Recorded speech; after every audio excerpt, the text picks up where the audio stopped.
News mirror Tamil நேயர்களுக்கு வணக்கம். Sivakarthikeyan, Rakul breath Singh, Karunakaran, யோகியா உள்ளிட்ட பலர் நடித்து பொங்கல் ரிலீஸா வந்திருக்கக்கூடிய படம் தான் அயலான். நேற்று இன்று நாயின்னு ஒரு தரமான சயின்ஸ் ஃபிக்ஷன் மூவி கொடுத்த ரவிக்குமார் தான் இந்த படத்தை டைரக்ட் பண்ணியிருக்காரு. வேற்று கிரகத்திலிருந்து ஒரு ஏலியன் நம்ம ஊருக்கு வந்திருந்தா கூட சீக்கிரமாக வந்திருக்கும்.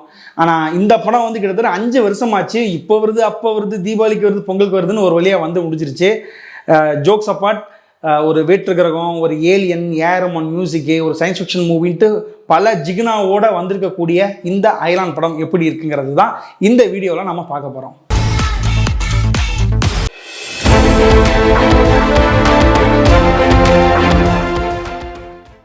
படத்தோட கதை என்னன்னா, வேற்று கிரகத்துல இருந்து இந்த சைஸ்ல ஒரு விண்கல் பூமியில விழுகுது. அந்த விண்கல் வில்லங்கையில கிடைக்குது. அந்த விண்கல்ல வச்சு பூமியோட அடியான வரையிலும் ஓட்ட போட்டு நோவா கேஸ்னு ஒரு கேஸை எடுத்து உலகம் முழுக்க வியாபாரம் பண்ணலாங்கிற விஷயம் இல்லைன்னு தெரிய வருது. இந்த சதி திட்டம் வேற்று கிரகத்தில் இருக்கக்கூடிய ஏலியன்களுக்கு தெரிஞ்சு ஒரு ஏலியனை பூமிக்கு அனுப்பி, நீ போய் அந்த கல்லை புடுங்கிட்டு அந்த சதி திட்டத்தை தடுத்து நிறுத்து அப்படின்னு சொல்லி ஒரு ஏலியனை பூமிக்கு அனுப்புறாங்க. அந்த ஏலியன் சிவகார்த்திகேயன் உதவியோட இந்த சதி திட்டத்தை முறியடிக்குதா, அதுக்கப்புறம் என்ன நடக்குது அப்படிங்கிறது தான் இந்த அயலான் படத்தோட கதை. படத்தோட ஹீரோ சிவகார்த்திகேயன் இயற்கை மேல ஒரு பெரும் காதல் கொண்டவராக இருக்காரு. பூச்சி, பறவை, விலங்கினங்கள் அப்படின்னு சொல்லிட்டு ஒரே பாசமா பொழிஞ்சு தள்ளுறாரு.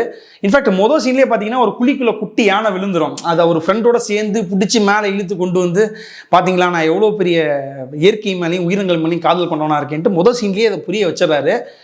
ஆனால் அதுக்கப்புறமேட்டுக்கு அவரோட சூரியகாந்தி தோட்டத்துக்குள்ள வெட்டுக்கிளியெல்லாம் பூந்து வரும். ஓடு அடிச்சு துரத்துவார். அப்புறம் வில்லனுங்க கேங்லாம் பூந்து துப்பாக்கியெல்லாம் எடுத்து சுட்டுறது, கட்டை எடுத்து மண்டையை உடைக்கிறதுன்னு பண்ணுவார். பட் இருந்தாலும் சிவகார்த்திகேயன் ஒரு இயற்கை ஆர்வலர். அவருக்கு பூச்சின்னா ரொம்ப பரிதாபம் கட்டுவார். அப்படி வாழ்றவர். அவர் அம்மா சென்டிமெண்ட்டு, அப்புறம் ரகுல் பிரீத் சிங்கோட சின்ன சின்ன லவ் சீக்வன்சஸ், அப்புறம் யோகி பாபு, கருணாகரனோட காமெடி காட்சிகள், வேட்டு கிரகத்திலிருந்து சென்னைக்குள்ளே வந்தோடனையும் ஏலியனோட நடக்கக்கூடிய இன்ட்ராக்ஷன்ஸ். ஸோ இந்த மாதிரி வந்து சிவகார்த்திகேயன் சிறப்பாக பண்ணியிருந்தார். இன்னும் சொல்லப்போனால் ஆக்ஷன் சீக்வன்சஸில் எல்லாமே வந்து சிறப்பாகவே பண்ணியிருந்தார் சிவகார்த்திகேயன். எங்கேயாவது இடத்துல கிளம்புறாங்கன்னா வீட்டில் 4 எலுமிச்சை பழத்தை வச்சு நசுக்கிட்டு போவாங்களே, எதுக்குன்னு தெரியாது. அது மாதிரி வந்து படத்தில் பிரோஜனமே இல்லாமல் ஏதோ ஒரு சம்பிரதாயத்துக்கு படத்தில் ஹீரோயின் இல்லைன்னா சாமி குத்தமாயிருன்னு நினச்சாங்களே என்னமோ, ரகுல் பிரீத் சிங்கை ஹீரோயினாக போட்டாங்க. அந்த அம்மாவும் அப்படியே வராங்க, உள்ளேனையா அப்படின்னு சொல்லிட்டு அப்புறம் இந்த சைடு அப்படியே ஓடிடுறாங்க. வழக்கமான ஹீரோயின் தான்.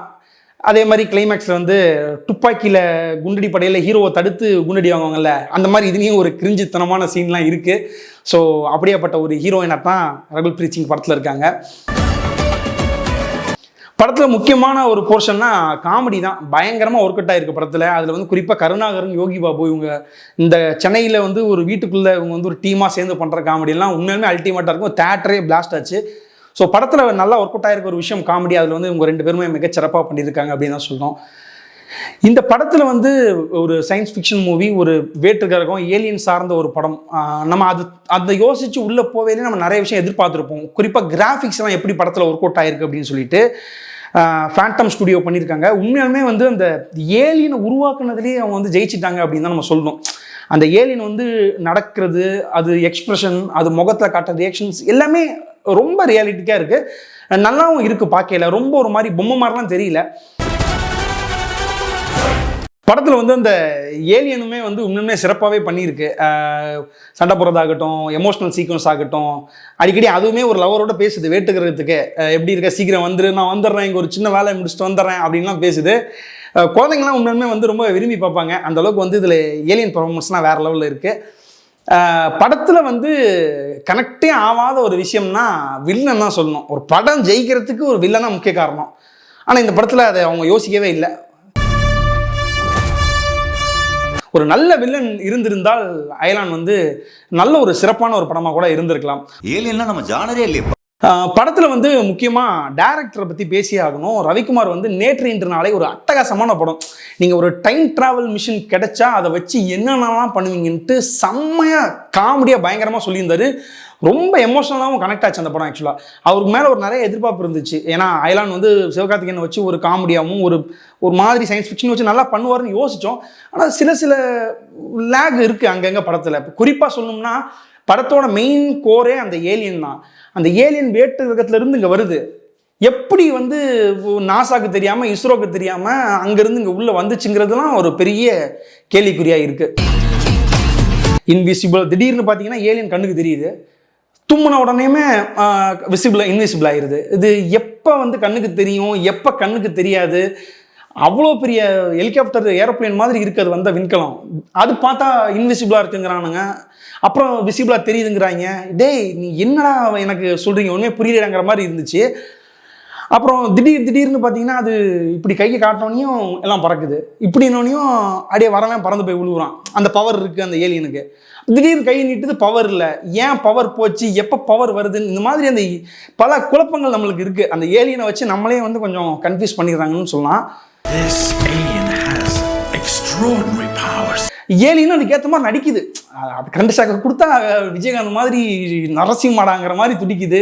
அந்த நச்சு புகையெல்லாம் வந்து சுவாசிக்கலாம் அப்படியே திணறுது, மயக்கம் போட்டு உழுவுது ஒரு மாதிரி. அதுவும் ஒரு மாதிரி நான் பாரு உங்களோட தூக்கி சாப்பிட்றனாலே ஆக்டிங்லன்ட்டு அது எல்லாமே ஒரு மாதிரி கிரிஞ்சாக இருந்துச்சு பார்க்கல. அடுத்து வந்து படத்தில் வந்து ஒரு பெரிய டிசாஸ்டராக நான் பார்க்குறது வந்து ஏஆர் ரஹ்மானோட மியூசிக். படத்தில் பாட்டுமே வந்து மகாமட்டம். நீங்கள் அதில் வந்து இதோ ஓடுது, என்ன வரி என்ன பாடுது, மியூசிக்கெல்லாம் அப்படியே கையமைன்னு பின்னாடி கத்திக்கிட்டு இருக்கு. என்ன ஒன்றுமே புரியல, ஒரு ஏற்ற இறக்கம் எதுவுமே இல்லை. ரகுமான் தான் போட்டாரா இல்லை அவர் வந்து சாப்பிட போயிட்டு வரங்கிற நேரத்தில் ஒரு பையன் உட்காந்து கீபோர்டுலாம் போட்டு எல்லாம் மாற்றிட்டாரான்னு தெரியல. ரொம்ப ஒஸ்ட்டு. வந்து பாட்டு எதுவுமே காது கொடுத்து கேட்குற மாதிரி இல்லை. பேக்ரவுண்டும் அதே மாதிரி ரொம்ப வீடியோ கேமில் வர சவுண்டு மாதிரி இருக்குது. எனக்கு ஒன்றுமே புரியல. ஏஆர் ரஹ்மான் பேரை போட்டுட்டு இதில் ஏதோ நம்மளை ஏமாற்ற வேலையை பண்ணிட்டாங்கன்னு தான் தோணுது. படத்தில் ஒரு சீனில் வந்து கருணாகரன் வந்து ஏலியன் தலையில் கொட்டி போய் டீயை போடு போ அப்படின்னு சொல்லும். அந்த மாதிரி தான் அடுத்த முறையாவது சயின்ஸ் ஃபிக்ஷன் படம்னா கொஞ்சம் நல்லபடியாக ரசிக்கத்தக்கபடி கொஞ்சம் அறிவுபூர்வமாக எடுங்க அப்படின்னு தான் சொல்லிக்கிறோம். நன்றி, வணக்கம். வாட் ஏலியன் சொன்ன மனுஷனா மாறிடும் பார்த்துக்கோ.